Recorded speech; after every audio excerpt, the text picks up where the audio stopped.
On va faire un point sur la législation américaine à présent, car l'État de Washington pourrait bientôt autoriser le compost humain, un procédé appelé humusation qui consiste à couvrir un corps de paille ou de copeaux de bois pour en accélérer la décomposition.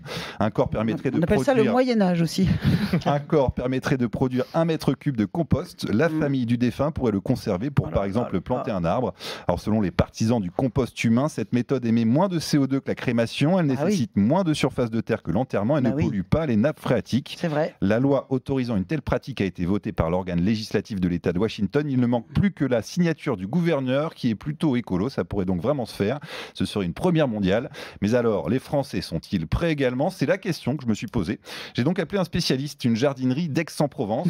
Le compost humain, est-ce une bonne idée? Là, voici la réponse. Le compost humain, oui. C'est une bonne chose. Au moins on est recyclé, on sert à quelque chose.